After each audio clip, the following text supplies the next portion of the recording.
नमस्कार, किस्सा यूपी का देख रहे हैं आप और मैं हूं आपके साथ दिव्या सिंह। लोकसभा चुनाव से पहले उत्तर प्रदेश की पीलीभीत से बीजेपी के सांसद वरुण गांधी के तेवर तल्ख हैं।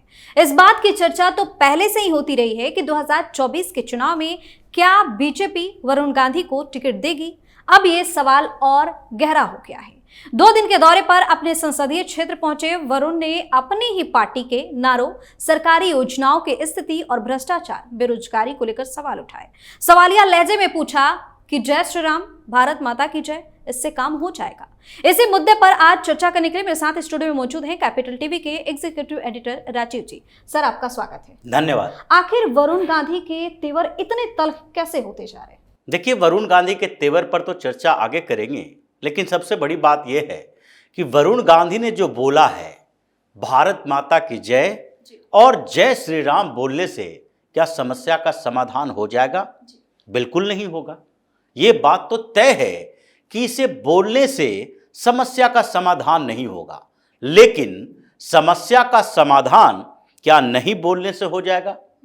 इतने सालों तक हिंदुओं को यही बताया जाता रहा कि तुम्हारी समस्या का समाधान जय श्री राम बोलने से नहीं होगा, भारत माता की जय बोलने से नहीं होगा, बल्कि तुम्हारी समस्या का समाधान कैसे होगा? तुम्हारी समस्या के लिए सरकार काम कर रही है। विकास की परियोजनाओं पे चर्चा करो, रोजगार पे चर्चा करो और दूसरे मुद्दे पे थोड़े बहुत चर्चा कर लो, लेकिन जब चर्चा जय श्री राम की होगी तुम चुप रहो, भारत माता की जय तुम चुप रहो। लेकिन क्या यही पार्टियां जो भी अभी तक सत्ता में रही, कांग्रेस ज्यादा समय तक सत्ताधारी पार्टी रही, उसके अलावा कुछ और पार्टियों की संयुक्त मोर्चा की सरकार हुई, गठबंधन सहयोगी भी कांग्रेस के बहुत सारे रहे, और जिन पार्टियों का आधार वैसे राज्यों में है जहां मुसलमानों का वोट डिसाइड करने वाला होता है, बिहार में भी, उत्तर प्रदेश में भी, इन जगहों के रीजनल पार्टियां, इन लोगों ने भी यही कहा। लेकिन क्या कभी इन लोगों ने एक बार भी कहा कि अल्लाहू अकबर कहने से समस्या का समाधान हो जाएगा? इनको बोलना चाहिए कि क्या तुम जो हर जुमे के नमाज पढ़ने के लिए मस्जिद में इकट्ठा होते हो, उससे तुम्हारी समस्या का समाधान हो जाएगा?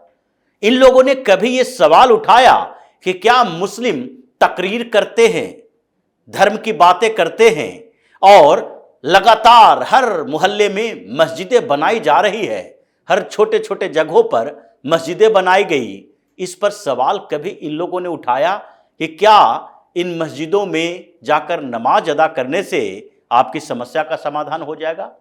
क्या इन राजनीतिक पार्टियों की औकात है कि ये बात बोल सके? क्या क्रिश्चियनों के ऊपर ये सवाल उठेगा? अगर वो ओ माई गॉड कहते हैं तो गॉड के ऊपर उनसे सवाल उठेगा कि क्या ओ माई गॉड कहने से तुम्हारी समस्या का समाधान हो जाएगा? ये वरुण गांधी अकेले नहीं है। ये तो बात की बात है कि वरुण गांधी आज ऐसा क्यों बोल रहे हैं, लेकिन सवाल यहीं से शुरू होता है कि ये जो भारत माता की जय, वंदे मातरम और जय श्री राम के नारों से चिढ़ने वाले लोग कौन हैं? क्यों इनको लगता है कि हिंदुस्तान के अंदर जय श्री राम नहीं कहना चाहिए? वो हर एक व्यक्ति जानता है कि सिर्फ जय श्री राम कहने से हमारी समस्या का समाधान नहीं होगा। उसके लिए हमें प्रयास करना होगा और हमारी कोशिशें, हमारे प्रयास जो होते हैं, उस प्रयास में ईश्वर हमें ताकत देते हैं और उस ताकत के लिए हमें जोर से चिल्ला के बोलना पड़ेगा जय श्री राम। और चूंकि जिस हिंदुस्तान की बात करते हैं, जिसमें ये सत्ता पाने के लिए ललायत हैं, इतनी कोशिशें कर रहे हैं, एन केन प्रकारेण कैसे भी सांसद बन जाए, विधायक बन जाए, उसके बाद मंत्री बन जाए, प्रधानमंत्री की दौड़ में आ जाएं, ये सारे लोग प्रयास कर रहे हैं। वो हिंदुस्तान और उसके भारत माता की जय अगर नहीं बोलेंगे तो हमारे अंदर राष्ट्र प्रेम है और कूट कूट के भरा है, इसकी बात कैसे होगी? इन लोगों ने कभी इस पर सवाल नहीं उठाया कि मुसलमान वंदे मातरम क्यों नहीं कहते? उनके धर्म के आड़े कैसे आता है कि हम किसी का वंदगी नहीं करेंगे अल्लाह के सिवाय? क्योंकि वंदगी की बात जहां तक है तो ऐसा नहीं होता है। आस्था रखना, अपने बड़ों के प्रति भी आस्था रखना, वो बंदगी ही कहलाता है। लेकिन फिर भी वंदे मातरम कहने से परहेज करने वाले लोगों के ऊपर इन पार्टी के नेताओं ने सवाल उठाया? कभी सवाल नहीं उठाया। अपने अपने धर्म की बात है, अपनी आस्था की बात है, ये कह के पतली गली से निकल जाते हैं। तो ये जो समय चल रहा है अभी, ये समय सिर्फ विकास पे चर्चा करने की नहीं है। अपनी समस्या का समाधान लोग करना जानते हैं, और देश की समस्या के समाधान के लिए यहाँ जिन पार्टी की सरकार है, चाहे उत्तर प्रदेश में हो या केंद्र में हो, उस समाधान की कोशिश कर रहे हैं। और लोगों को ये पता है कि विकास जो है अपनी गति से चल रहा है, और जिस मंथर गति से चला 2014 से पहले, उस 2014 से पहले उसको तीव्रता दिए पीएम मोदी, उसको और तेज किए हैं। किसी भी आधार पर देखा जाए तो ये विकास की बात भी नहीं करेंगे, समस्या के समाधान कैसे होगा इसकी चर्चा नहीं करेंगे, सिर्फ शब्द बोलेंगे कि समस्या के समाधान के लिए आधार क्या है कि तुम जय श्री राम मत बोलो, इससे समस्या का समाधान नहीं होगा। भारत माता की जय मत बोलो, इससे समस्या का समाधान नहीं होगा। तो किससे समस्या का समाधान होगा? समस्या के समाधान के लिए प्रयास जो किए जा रहे हैं उसके बारे में चर्चा करके देख लो। कोई भी राजनीतिक पार्टी अभी जो है वो वर्तमान में भारतीय जनता पार्टी की सरकार को विकास पर चैलेंज नहीं कर सकती है। प्रधानमंत्री नरेंद्र मोदी के विजन को चैलेंज नहीं कर सकती है। यह आज की बात नहीं है। जब ये गुजरात के मुख्यमंत्री थे और उससे पहले जब ये संगठन में काम करते थे, तो उस समय के मोदी के इंटरव्यू को अलग अलग चैनलों पर, अखबारों में जो उनसे बातचीत की गई थी, उसे भी इन लोगों को देखना चाहिए और हिंदुस्तान के लोगों को भी देखना चाहिए कि जो व्यक्ति अभी हमारा प्रधानमंत्री है उसके पहले के विचार इन मामलों में कैसे थे।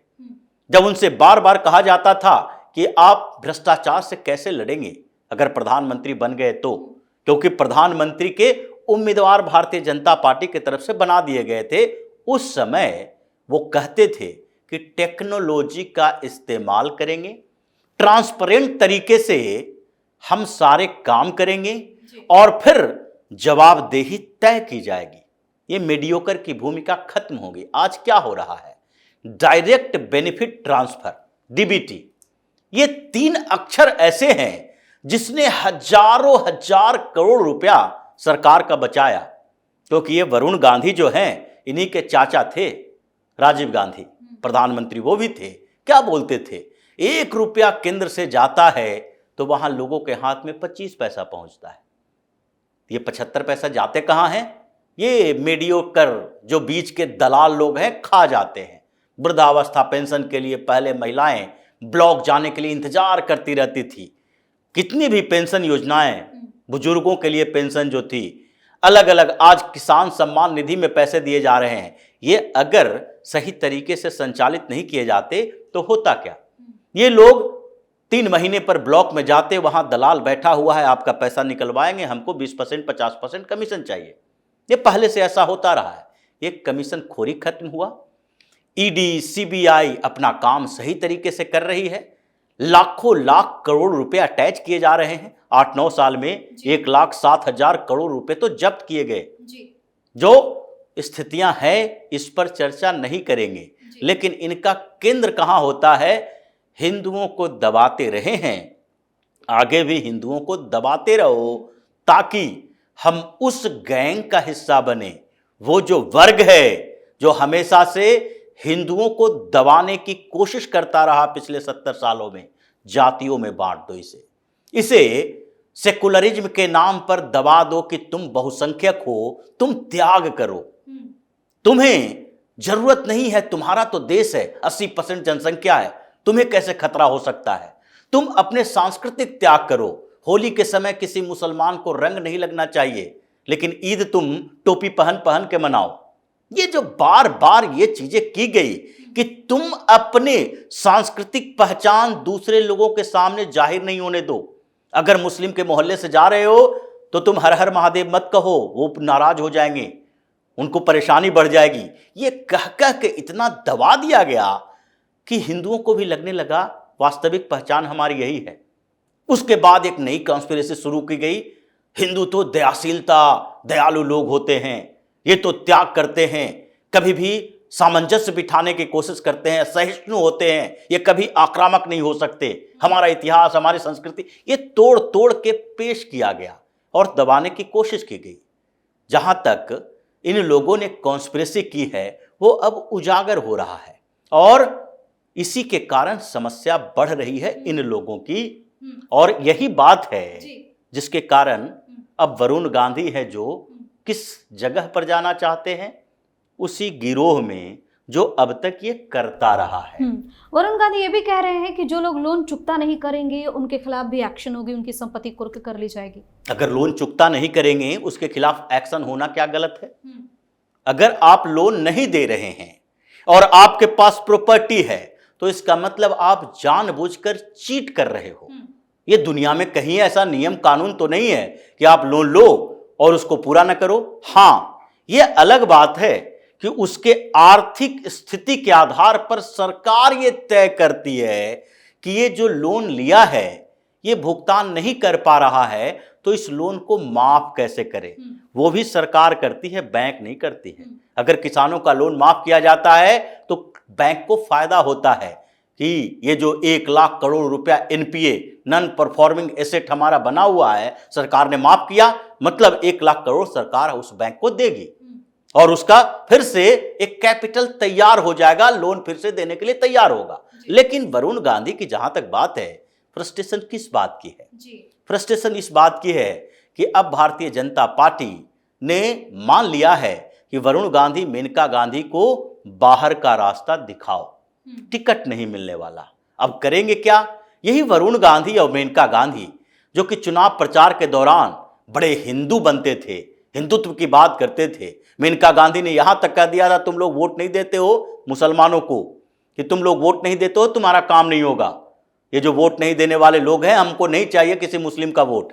ये आपत्तिजनक टिप्पणी का आरोप लगा था मेनका गांधी के ऊपर, चुनाव आयोग में शिकायत हुई थी। वरुण गांधी पर भी कई बार शिकायत हो चुकी है कि अपने एरिया में जाके ये वहां पर सांप्रदायिकता फैलाते हैं, हिंदुत्व की बात कर रहे थे, भगवा ये टीका लगा के चलते थे।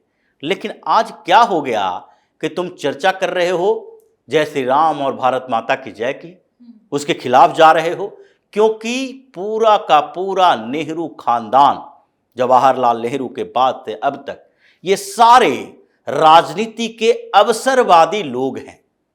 ये अवसर की तलाश करते रहते हैं, जहां अवसर मिलेगा वहां हम टिक जाएंगे, जहां हमारे लिए जगह होनी चाहिए।